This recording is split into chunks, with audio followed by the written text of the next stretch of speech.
Welcome to Feminine Roadmap Podcast. I'm your host, Gina-R-Farrar. Each week, I bring you an inspiring conversation to help you navigate the challenges and changes of midlife so that you can not only survive, but thrive in your second half.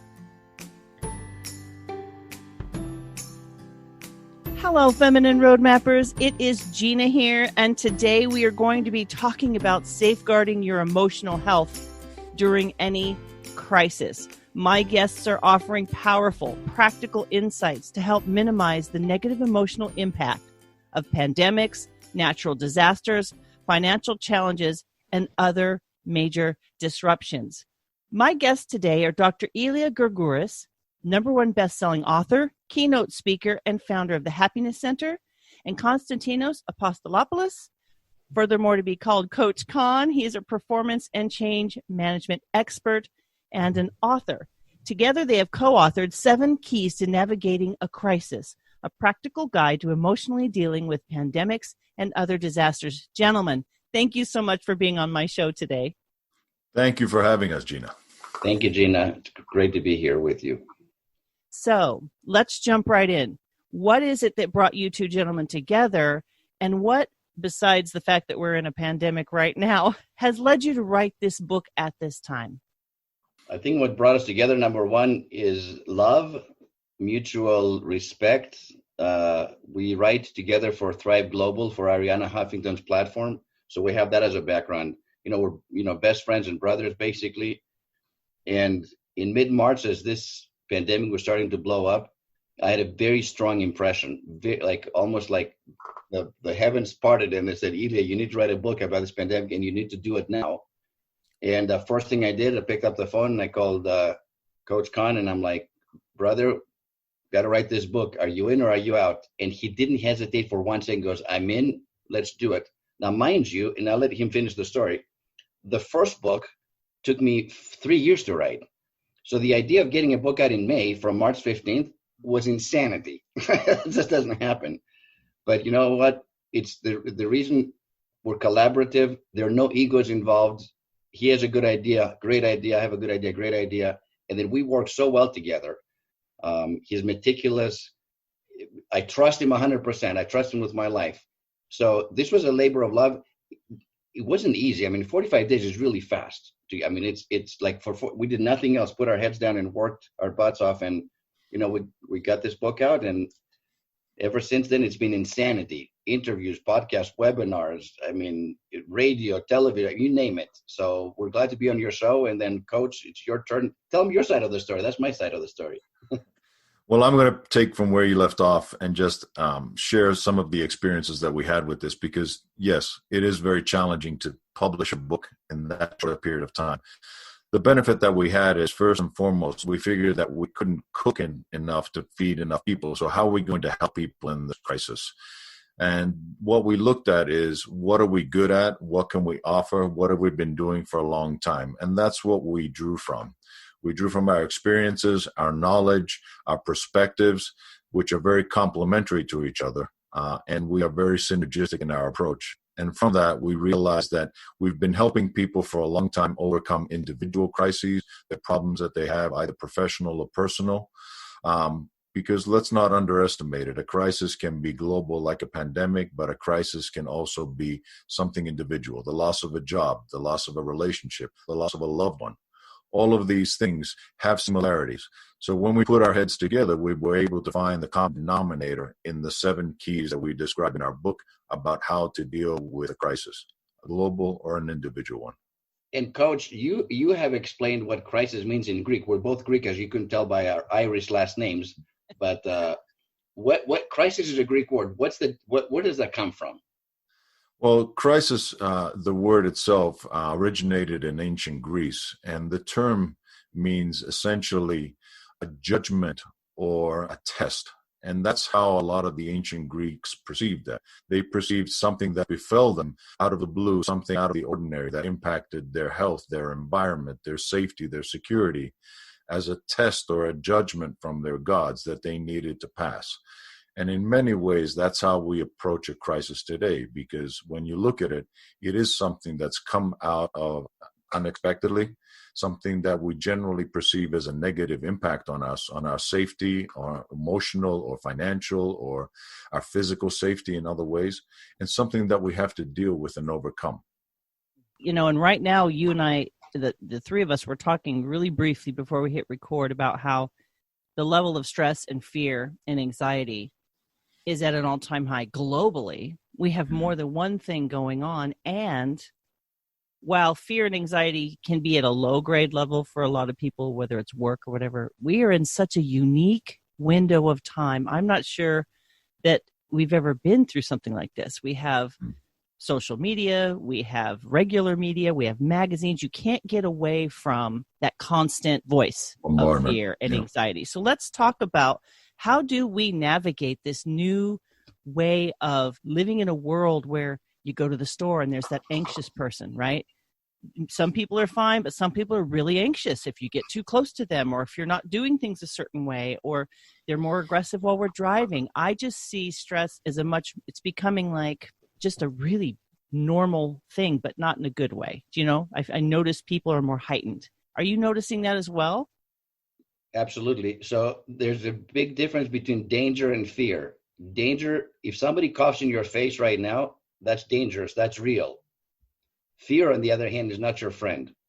Fear is debilitating and paralyzing. So we don't want to be making decisions based on fear. You talked about the crisis that we're facing right now. We are facing 4 simultaneous crises at this time globally, and it's unprecedented in our lifetime, or maybe ever. You have the pandemic, number one. You have the mental health crisis that you alluded to, where depression, anxiety, and stress-related symptomatology is up an astonishing 800% as the end of May. Those are the latest statistics. It was up 700% by April. It's 800% now. You add to it the financial and economic crisis, as we have hundreds of millions of people unemployed, underemployed, with the fear of not knowing when they're coming back or if they're coming back to their jobs. And then you have the racial and social upheaval that we're facing in this country, but also elsewhere in the world. So you have force. And as Coach Khan said, these are 4 global crises. Add to them perhaps the personal crisis, like a relationship issue or a health of a child, which were going on anyways prior to all this. So human beings are capable of dealing with 1 or 2 crises at the same time, not 4. And that's why you're seeing this increased stress level. And Gina, think about it this way. Our ability to cope with this much change that's thrust upon us, that internal ability that we have is kind of like a sponge.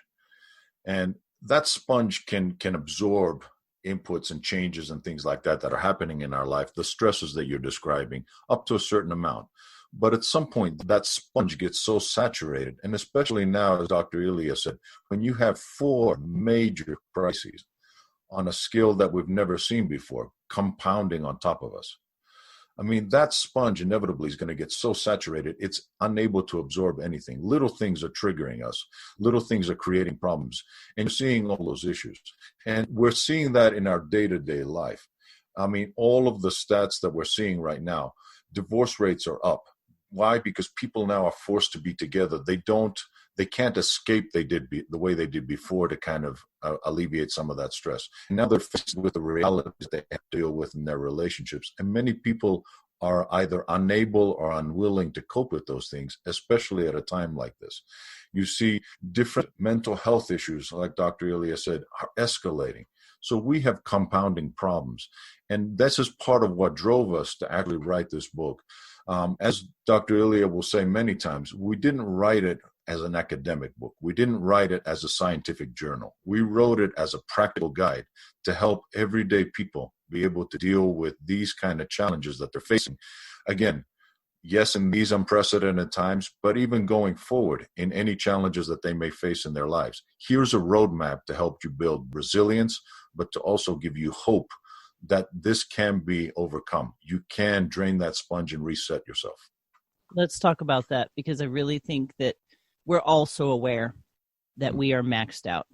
Mm-hmm. Which mole do you whack first? It's like we're all in this emotional whack-a-mole state, right? Trying to just cope with all of it. Some people are eating more. Some people are exercising more. Drinking, like drug addiction. It's something to watch. So let's talk about We know how the negative coping skills work. Let's talk about some positive coping skills, some tools we can use to really begin to navigate this new season of overwhelm, really. So let's talk about the 4 different personality types when facing a crisis, because that sets the stage for the book and for the rest of this conversation. So basically, the first personality type is what we like to call the victim. And the victim basically says, why is this happening to me? Poor me. Oh, my goodness. It's all about me, even though this is a pandemic that's affecting billions of people. Never mind that. But it's all about me. So that's the personality type number 1. Number 2, you have the critic. Now, the critic, regardless of what the federal, state, or local governments say, regardless of what the World Health Organization or the UN says, they criticize everything. For example, Gina, when you go outside, you should wear a mask. Well, that's stupid. Okay. Gina, when you go outside, don't wear a mask. Well, that's stupid. Like, no matter what you say, it's stupid, right? So that's the critic. Then you come what we like to call the bystander. And really, the bystander is a good person. But imagine the deer of the headlights look. Like Coach Kahn said, there's so many things out of our control. It's like a tidal wave coming, and the bystander basically is frozen in fear and knows not what to do. They look to the left, they look to the right, they look to the neighbor, but in essence, they do nothing because they're frozen, they're petrified, overwhelmed. And then you come to what we like to describe as the navigator. And the navigator basically starts off with self-care, which is key number 1, is aware, flexible, positive attitude, prepares, takes initiative, and ultimately helps those around them because they're in a much better place and they navigate through this crisis. So before anybody starts to say, well, wait a minute, are you saying you're just a navigator, Dr. Elia or Coach Kahn? No, all 4 of those types exist within every human being. We all have all those 4. Believe me, when the pandemic hit, all my speaking engagement got canceled. Email after email, gone. Barcelona, this, that, whatever, all gone. Did I have the bystander look? You're darn right I did. I'm like, what am I going to do now? Or poor me, we were just about to share this great message and everything is gone. Victim. And are there things on social media the government comes up with that are stupid? Yes, you're darn right. And I say, though, yeah, that's the dumbest thing I've ever heard. The point, however, is not to stay stuck in those 3 modes, but to pivot and begin to become a navigator. Did Coach Kahn and I have any indication we were going to write a book this year? Absolutely not. When things got shut down, though, we shifted from those first 3 types and we navigated through, and the result is this wonderful book that came out in 45 days. So that's what navigation looked like. We like to walk the talk as much as we can. Not that we're perfect. Please don't get me wrong. Critic, bystander, victim mode, but you don't want to stay there for more than an hour or 2. Then you got to move into action. So Coach, take it away. So this is basically the setup for the rest of our conversation about the 7 keys. This is where we're coming from. Does that make sense? Yeah. So let's break down this message of hope and resilience and transition to navigate out of this crisis. I mean, that first key that we talk about is basically self-care. It has to start with that. We have to look at ourselves and kind of assess, where are we at? How are we feeling? How many times have you gotten on a plane and the first thing that you hear out of the flight attendants is, in case of emergency, please put your mask on first before you try to help somebody else? Well, why is that? It's because you cannot hope to help somebody or raise somebody up if you're not on solid ground yourself. If you're not in a good place where you feel solid on your own 2 feet, how can you pick somebody else up? The worst that's going to happen is you're both going to fall. So in many times, those of us that are in that role as caregiver or as somebody who has responsibility for others, we try to help other people. But if we're not in a good place, if we don't take the time to see where we're at, how we're feeling, and do something about it, we cannot help others. And to that end, we've actually included in a book, we have a health assessment that we invite people to take before they even get too far along in the book, that looks at 4 major areas within their life. We look at them and say, okay, physically, how are you doing? To your point, Gina, where you brought up, people are trying to use escapism to get away from a lot of that stuff. If you find yourself in that, that's a red flag. That's something that you need to be aware of. So we look at it and say, okay, physically, all of these different things, what's happening in your life? Assess that. What's going on? Is it good? Is it bad? We look at ourselves mentally. How are we feeling about things? Emotionally, and then even spiritually, however you perceive that spirituality. So in a well-rounded way, we invite people to look at themselves as a whole person and say, how am I doing? And this is an assessment that they can take throughout their journey as they read the book and throughout their journey as they try to get better. So we look at that. We have a special reference in there to invite people to, as part of self-care, almost become parents unto themselves. I mean, as a parent, those of us that would never tell our kid, no, you can't go to bed early. You have to sit here and check your social media. You can't that. You have to watch TV for another 5 hours. Sit there. We would never do that. Yet we glue ourselves to the bad news that's happening out there. And we just bombard ourselves. We allow ourselves to be impacted by that without any sort of boundaries that are healthy. And we introduced that. This is a concept that Dr. Elia had brought in even in his first book, the concept of NIMBY. Doc, you want to share a little bit more about that part? Yeah, just NIMBY is an acronym from my first 7 paths to lasting happiness. It basically means not in my best interest.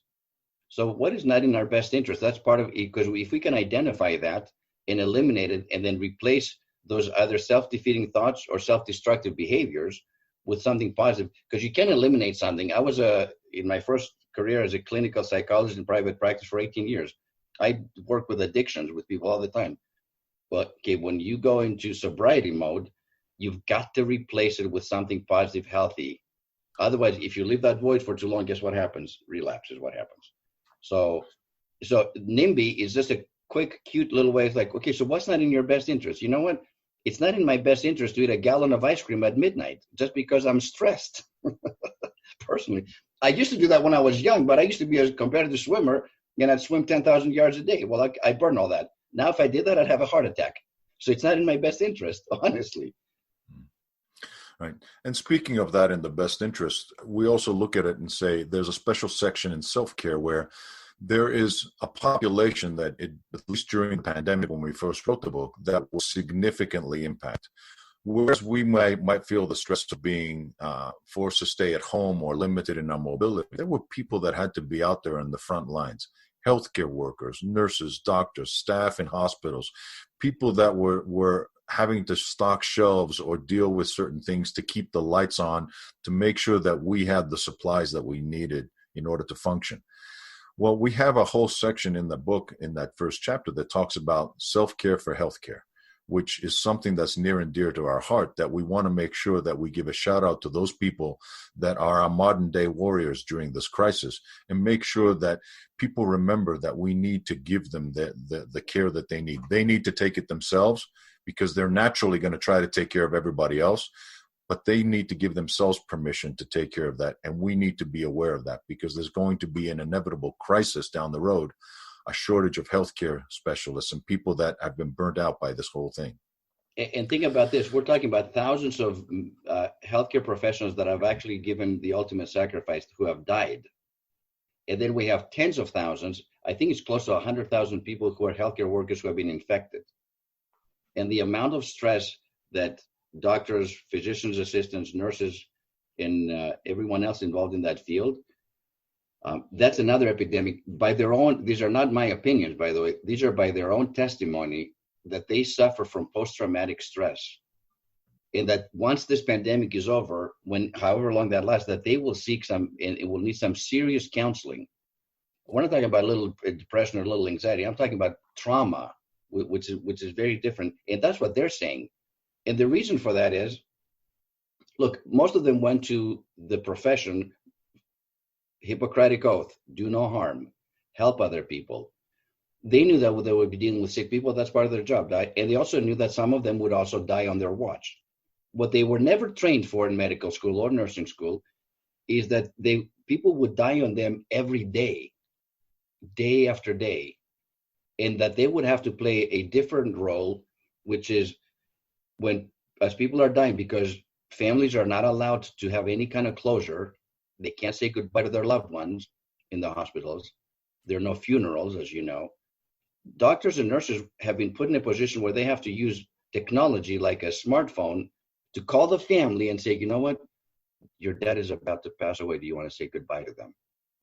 That's not something that they were trained for. That's extremely difficult to play that role, holding hands of the patient that's dying and also seeing that the family on the other side of the phone or the tablet and their tears and their goodbyes, and that they're this, holding hands basically electronically between the family and putting them together. So that's one big part of their stress. The other part, of course, is getting sick themselves and knowing that I have a mom, an elderly parent at home who has a compromised immune system. I don't want to get sick myself and then bring it home and have my own mother die or a child. So some of them didn't even go home for months. They stayed in hotels. They stayed in hospitals. They never went home. So they were 24/7 stressed at work, worrying about home, and no relief inside. Okay, these people are heroes, right? But none of them were trained for all of this. So anyway, that's why it's dear for Coach Khan and I to our hearts. The self-care for healthcare is very, very important. These people have been amazing. We owe them a debt of gratitude. You talked about no relief, and I do honor those who have taken on more than they thought they were going to and who've been so diligent and vigilant in their watch. We definitely want to honor them. But that's the thing about what we're going through on so many levels, is everybody has their version of that happening. And it's difficult for us, I think, the longer it goes, to have any kind of empathy or compassion for others. People, I think, naturally want to cocoon and naturally want to protect their own emotions and their own families. And we get, in an odd sort of way, we segment our society in different ways. I think we've done it culturally, racially, financially, but now there's this emotional thing that's happening on top of it. So what do you have to say to someone who has just been, they're just done. They're done with people. They're done with this. Like, how do they go back online so that they can move forward in a healthy way and be a positive impact in whatever their world is? So this is essentially where that self-care, first and foremost, they need to stop, pause, and give themselves permission to take care of themselves for a little bit and understand where they're at. Now, the second key that we introduce will probably help with this as well. And that comes from awareness. And it's awareness of understanding. You can't fix a problem if you don't acknowledge the problem exists. So being aware of how you are responding to this crisis or how you are responding to this environment is key.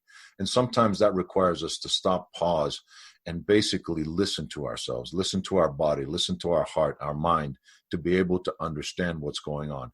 And what a greater awareness of those around us, how are they feeling about certain things? It's important to understand that during this time, we're dealing with major transitions. And just as a major transition has been talked about, it's got a beginning, a middle, and an end. However, during a crisis, the ending and the beginning are reversed. Why? Because we've been thrust into a situation where our way of life, the way that we operated, has all of a sudden abruptly ended. That's part of the shock.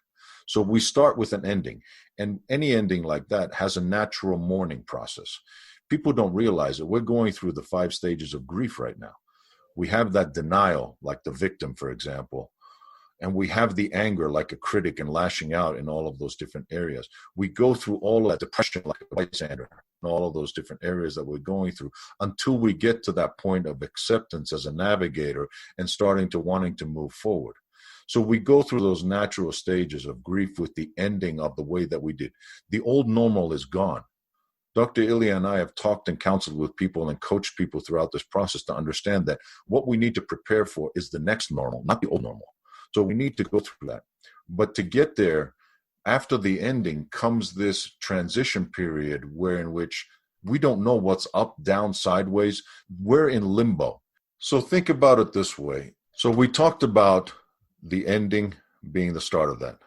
Now imagine, I want you to visualize somebody that's ready to jump off a cliff into a water.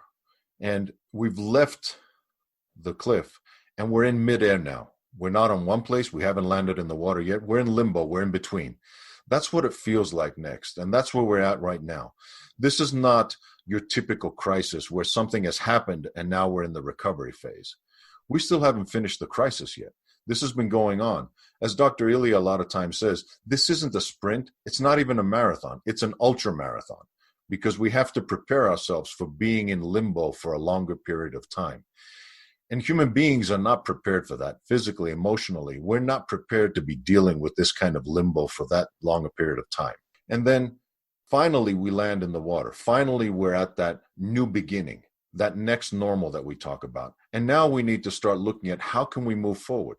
All of these different phases require an awareness of understanding where we are and giving ourselves permission to take care of our needs and be able to help those around us. But it requires us to be aware of where we are at any given time in that process.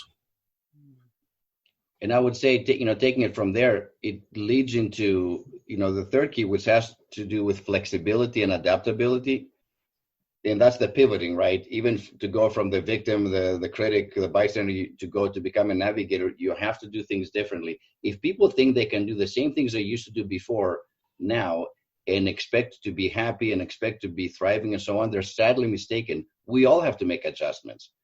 Nobody really knows what this fall is going to bring, honestly. They have all these kind of predictions. They said, well, the summer's coming, it's going to get hot, therefore this is going to go away.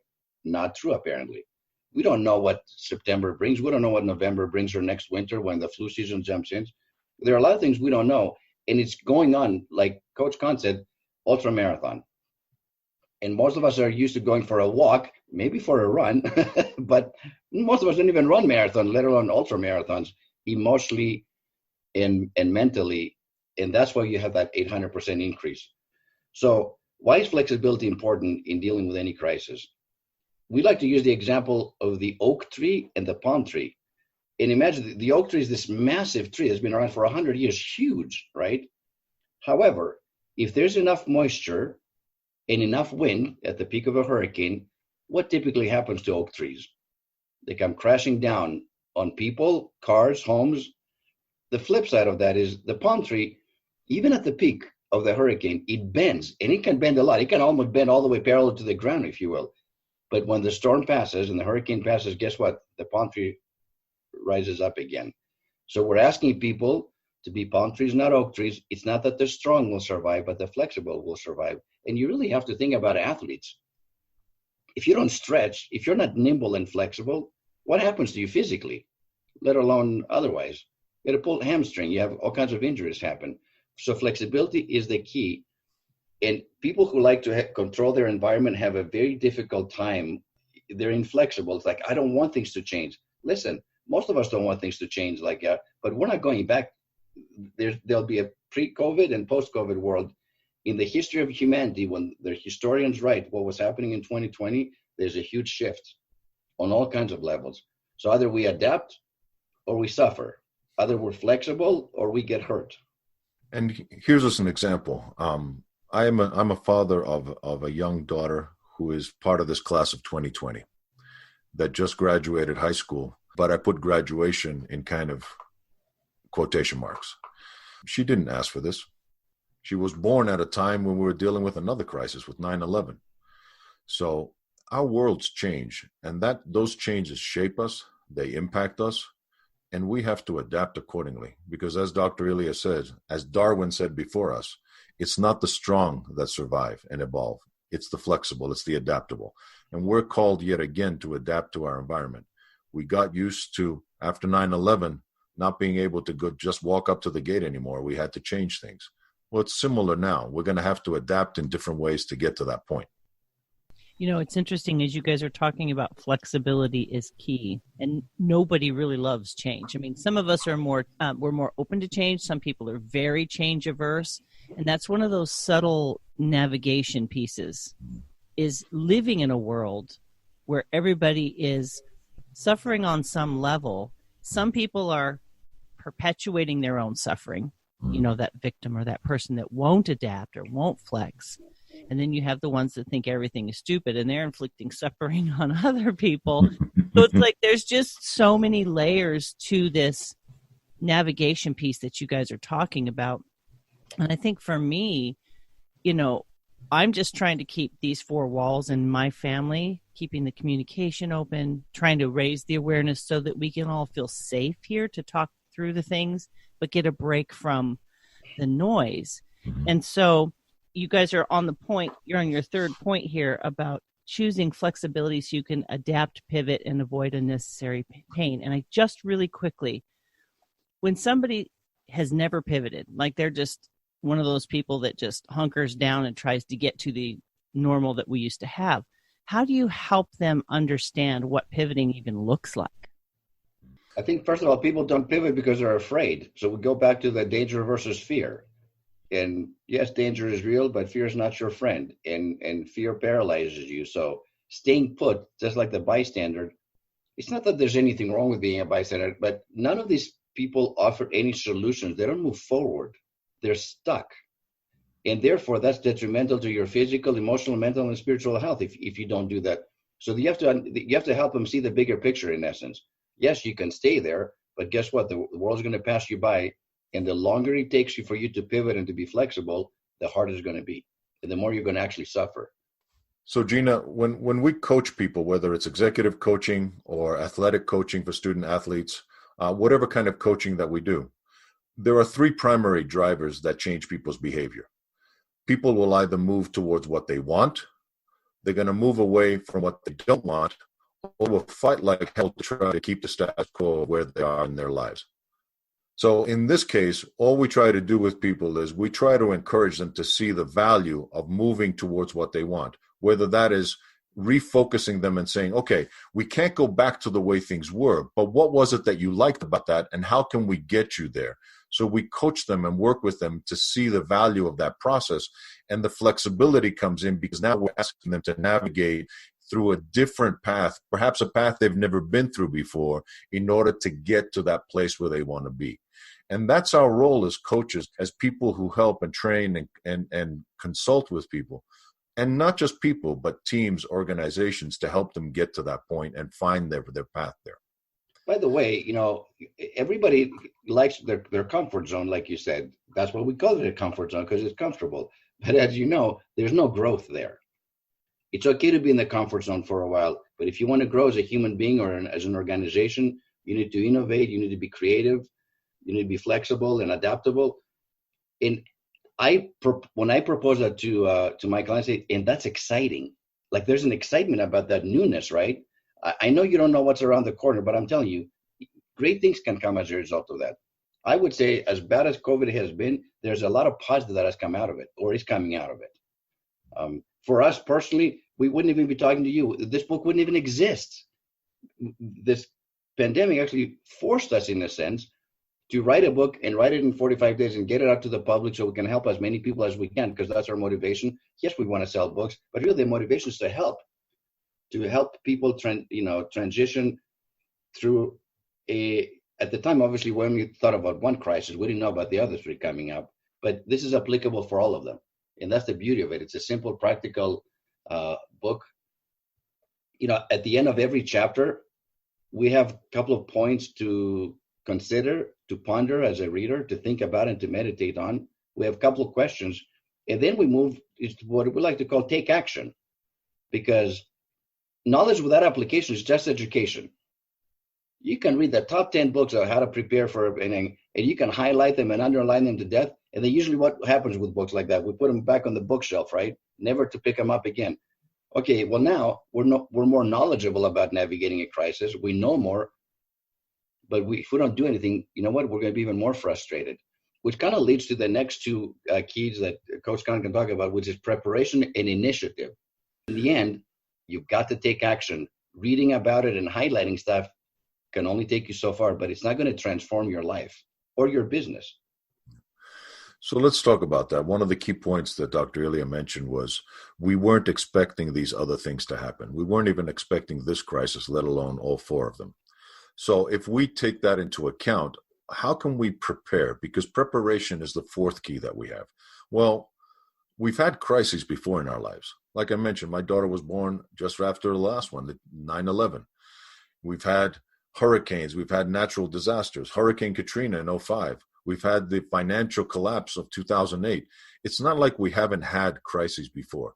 All of these are opportunities for us to learn, to adapt, to be flexible, but then to be able to understand what we need to do to better prepare. We may not know exactly what's going to happen, but we know something will happen. And that's the one thing that we can count on, that change will happen. And so in order to prepare, there are certain pieces of advice that we have in the book that will help us, whether it's simply having a little bit of cash on hand as a good practice to have in case you can't get to your bank or the ATM, having a little bit of extra food if you have possible in your pantry, something that's non-perishable, in the case you're stuck in a situation where you have to move and you can't get to the supermarket. Now we need to add toilet paper to that list because God forbid we run out of it. But all of these things, if we pay attention to what's happened before, we can learn from those examples and be better prepared for the next case. And then from that preparation, it's not just enough to be prepared. At some point, we have to act. We have to start navigating.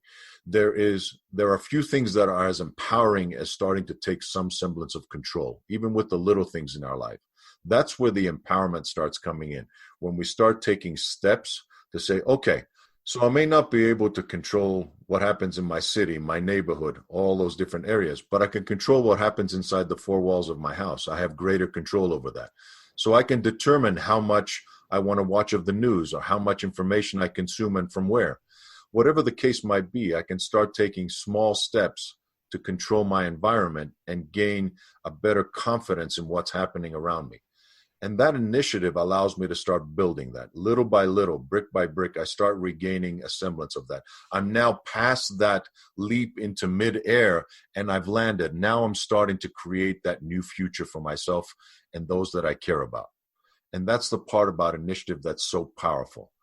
Taking action with myself and with others around me allows me now to start gaining better control during this crisis. And actually, this is a great transition to the sixth key to navigating crisis, which is having a positive attitude, because as many things that we can't control, I can tell you one thing we can't control, which is our attitude. We determine, again, I can determine to be fearful, or I can determine to have courage and say, first of all, navigators by themselves have the feeling like, no matter what happens, I'm going to overcome this. I've overcome a lot worse things in my life. Yes, this is different. And yes, this is an ultra marathon. And yes, this is impacting all kinds of aspects of my life that have not been impacted before. But I like to go back to Elton John, had this great song, I'm Still Standing. Yeah, yeah, yeah. That's my anthem, basically. The three of us are talking, we're here, we're still standing. That by itself says, hey, we are surviving this. And I'm an optimist by nature, and so is Coach Khan. Yes, humanity is down on one knee. This is hard. I'm not denying the hundreds of thousands of people who have died and the millions who have been impacted and the billions that have been impacted financially and so on. I'm not denying any of that. However, there will be a cure. What I love is the fact that researchers and scientists are working in collaboration. I believe that by the end of August, seriously, mark my words, we will have a drug that's going to come out. And not the vaccine, but the vaccine will come out sometime in early 2021. So we just have to hang in there until we get some additional help by the healthcare industry. It's coming, though. We're going to be okay. The greatest damage we do is what happens between, in our minds to ourselves. Yes. As you're talking, our attitude really does determine in a large part the experience that we're having. A lot of the time, what you focus on grows. We hear that all the time, right? And there is this really important piece right now of us being aware, like you're talking about, of what we're thinking. That's where I was headed in my mind when you said that, is we don't understand the power, really, a lot of the times, of what we are allowing in our eyes and our ears, right? But what we're allowing out of our mouth. For someone like the three of us who are typically more optimistic, it gets hard. So even the optimists are getting worn out because it's hard to keep being positive without landing in the water yet. And so that's another level of stress. So our mindset, if we can just sit on that for a second, let's talk about, I'd like to hear both of your perspectives on some mindset keys that you help people with. How do they capture those thoughts? How do they direct? How do they retrain the way that they're speaking about themselves in the situation so that they are beginning to heal and move in a positive direction? Believe it or not, it's actually not that hard if you know how to do it. So the classic three, statements we make to ourselves, I can't do that. I can't afford this. This will never happen. These are pretty normal things that we think to ourselves and actually say out loud sometimes. But the key to that is to change the questions. That's always the case when it comes even to happiness. And this comes from my first book. We change the question we ask ourselves. For example, how can I do this? How can I afford that? How can I make this happen? When we do that, we're planting the seeds basically to the greatest computer ever invented, which is the human brain. It's solution based. When you say, how can I do this? Then, okay, that implies that I'm just I need to navigate to find the answer, right? If I say I can't do that, then that's it. The end of story. So we have to change the question. We have to become aware of our inner talk, and then change the questions we ask ourselves, and the solutions will happen through your inner wisdom and your intuition, or oftentimes somebody else comes into your life. If you're open to it, you bounce things off of them, a trusted advisor, a coach, whatever, and then the solution comes. So, but people have to be aware first, and then make the conscious decision to change the questions they're asking themselves. So it's all about how we position this, Gina, and how we position it in our mind. To Dr. Elia's point, the way you state things makes a big difference. Changing the question, or even if I acknowledge that I'm limited, if we put that as yet, at this time, but it opens up the possibilities for us as we move towards a better place. There's one expression that I really love. It's not trespassing to go beyond our own boundaries. And it's important to understand that. We may not be there yet, but by changing that question, by changing that focus, we allow our mind to explore those options, to open up to the possibilities that things might be happening. I mean, think about the simplest of all situations that you might have. You think about a car that you want to buy. Well, you look out on the street, for example, and there's a million cars out there. But the minute you start thinking about that red car of that particular brand that you want, all of a sudden your mind zeroes in, and everything that you see out on the street is that particular color or type of car that you want. Why? Because the mind is such a powerful thing. Give it the focus, give it the information that you want, give it the destination, and it will navigate there. It will help you get to that point. And keep in mind, a navigator isn't necessarily somebody that has all the answers, but it's somebody that has built the kind of experience and desire to be able to figure out where the pitfalls are from previous experiences to find the right path there. And sometimes that right path is not a straight line. Sometimes you have to work around obstacles to get to that point. And that's what a navigator does. It's not somebody that thinks the world is full of rainbows and sunshine and is denying what's happening, the danger and the fear piece. But they acknowledge the danger, and they know how to navigate around that. They know how to work around that because it's a problem that they've identified, acknowledged, and they work around. Gina, earlier you asked a question about people are pulling back. They're exhausted, they're tired, and not only they're not taking care of themselves, they're not helping anybody else either. So, which brings us to the seventh key to navigating crisis, which has to do with kindness and being of service to others. That's the beauty of navigating, because when your batteries are full, when your gas tank is full, then you have the opportunity, and I almost think the obligation, to help somebody else. So when I talk, people say, well, am I my brother's keeper? And I'm like, no, you're not your brother's keeper. You're your mother's keeper, and your cousin's keeper, and your daughter's keeper, and and your neighbor's keeper, and the homeless person's keeper, and somebody who's 10,000 miles away in the other part of the world who's struggling, you're their keeper too. Let's be clear, no matter how difficult your situation is right now, I promise you, I promise you 100%, there's somebody else out there in your community. It could be in your home, in your neighborhood, your community, your town, your city, your country, or the world that's way worse off than you are.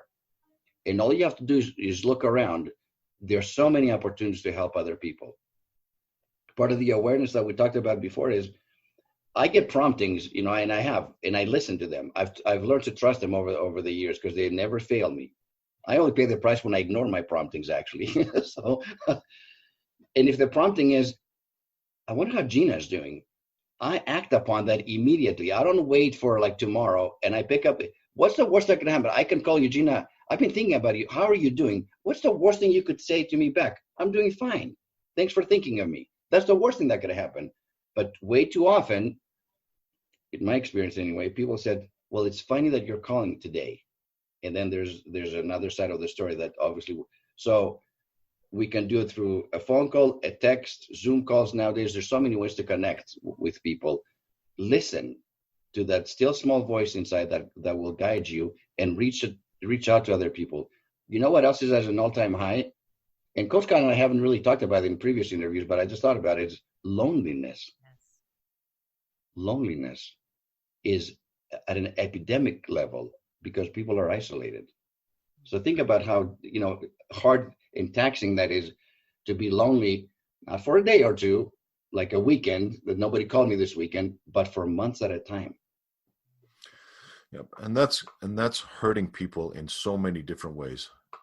And it's becoming a lot of the fallout that we have from this. Yes, we all have pandemic fatigue right now, but we have to look around and say, okay, there's somebody else that's struggling more than I can. The minute we start thinking about other people is the minute we get out of our own head and we stop feeling like a victim, and we're able to start offering something else. And we realize that somebody else might be struggling more. My grandmother, God rest her soul, used to say that I used to complain about not having shoes until I met somebody who didn't have feet. And there's always a situation where somebody's in a worse case. By being able to help, by offering a smile, a kind word, a gesture, a plate of food, something to somebody else that might need our assistance, it helps us feel better and it helps them. We both benefit from that. And that's the power of kindness and our ability to do that. It used to be that kindness was considered a weakness. No more. Kindness is what this world needs right now. Kindness is what we need to be doing out there. We all need to be able to give and offer that and allow ourselves to receive it, because there are people that struggle with that. Again, those caretakers out there that struggle to allow themselves to receive kindness as much as give it.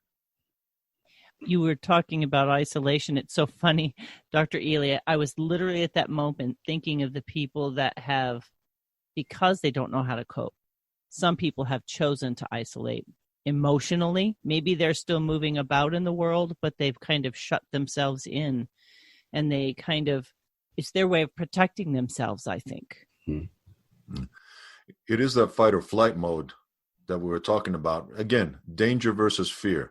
The minute I acknowledge the danger, I can do something about it. If I allow fear to take over and I put myself in the fear camp, as Dr. Elia says a lot of times, that's when they find themselves fleeing, getting frustrated, getting angry with themselves and others, and isolating themselves from that piece. And given that the suicide hotline numbers are up at an all-time high, I implore people who are lonely, sad, depressed, anxious, afraid, and so on, please reach out. I know you're at your most vulnerable. Nobody really likes to ask for help. It's not easy to ask for help, but I implore you to reach out to other organizations or people or and allow that vulnerability. I doubt anybody, if you were to say to me, Elia, I'm really struggling, my response would be, well, what can I do? I doubt anybody's going to say, you know what, I'm busy now, I don't have time for you. Nobody actually would say that because people care about you. So get outside of your comfort zone. Again, I know it's not easy what I'm asking people to do, but it certainly beats losing your life or doing other self-destructive behaviors, or allowing the self-defeating thoughts to drive you to that darkness where you feel like it's completely hopeless. And isolation can do that for people, as you know. So reach out to people.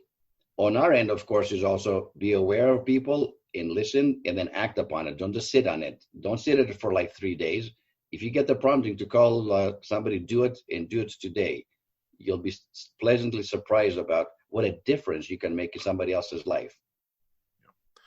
And that's how we get past this crisis and any other crisis, whether it's, again, a pandemic or an individual crisis in our lives. It's the support system that we have around us. Together, we can get through anything.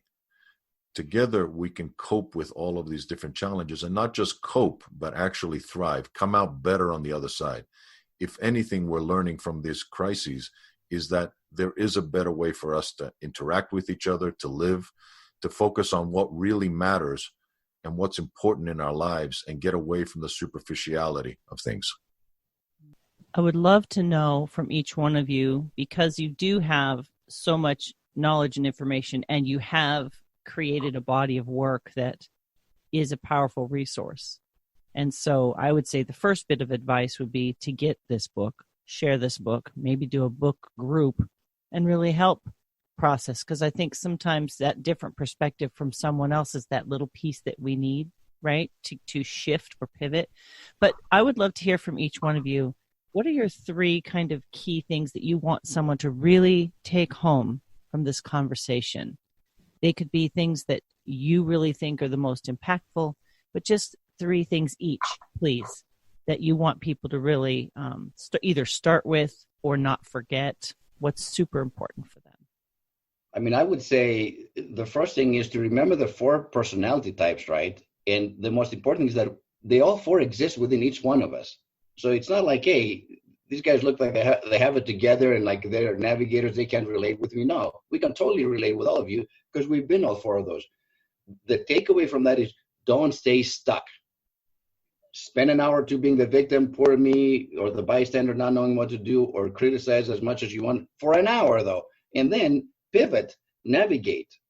To me, that's the number one thing, just to remember that we have a choice.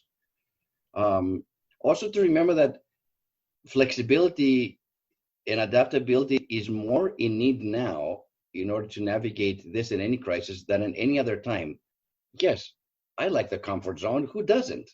I wish we could go back to the old normal, if you will, but I also need to be realistic and pragmatic and say, there's no going back.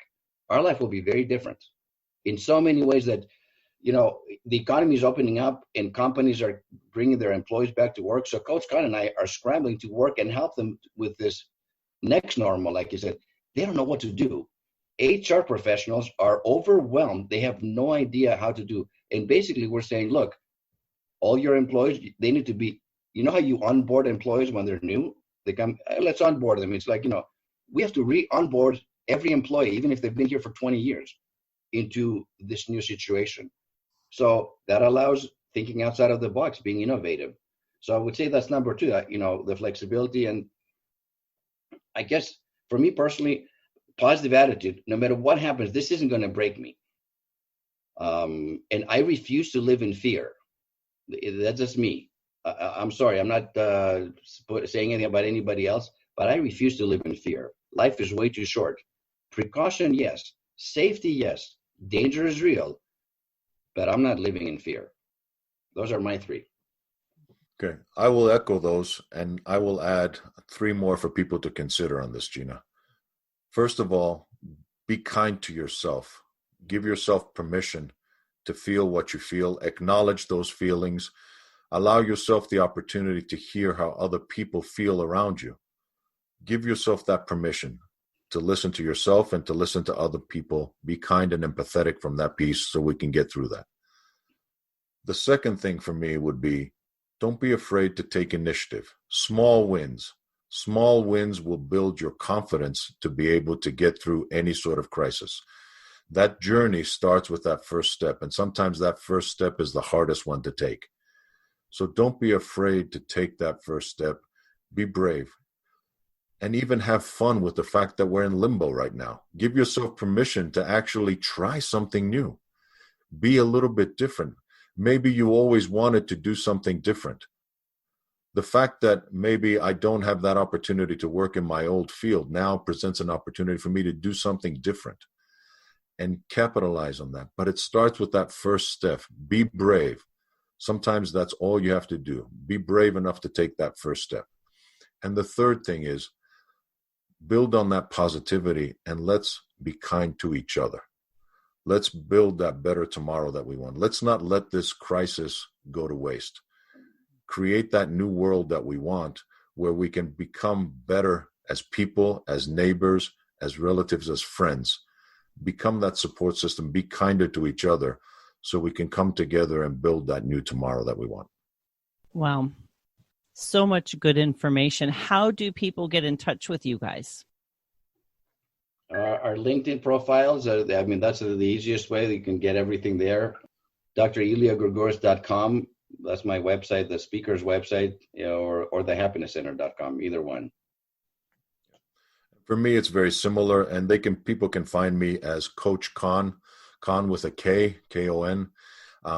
on LinkedIn or through my website, freshbizsolutions.com. Wonderful. Well, gentlemen, I want to thank you so much for taking time out of your very busy schedule. And I want to thank you and honor you for the work that you're doing to not only navigate your own life and your own stress and the things that your family is going through, but for pushing through so that you can have an impact on a much more global scale and taking that step to lead by the example that you guys are talking about. So I really honor you and thank you so much for doing that. Thank you, Gina. It's great being on your show. Thank you. It's a pleasure. Today, friends, I've been speaking with dr-elia-gourgouris and Coach Konstantinos-Apostolopoulos. These gentlemen have written a book, 7 Keys to Navigating a Crisis, a practical guide to emotionally dealing with pandemics and other disasters. If you head over to www.feminineroadmap.com/episode 175, I will have links to both of them and to their book there. Also, while you're there, please leave your name and email address and join my tribe. I do send out periodic emails. Friends, we are not unaware of how hard this is on so many different levels for many of us to go through any kind of crisis. But to be in this unique season of 2020 and have so many different things happening, we do encourage you to be kind to yourself, to be aware of what you're feeling, to create that positive, uplifting, supportive community so you can have these conversations. Get this resource, this book. If you want a different tomorrow, you have to make different choices today, my friends. And we are going to get through this. The power of the human spirit. Believe in that. Change the way you're thinking. Find that ray of light in your life and run toward it as fast as you can. Thank you so much, my friends, for joining us. We look forward to sharing more inspiration with you. Take care. Bye-bye.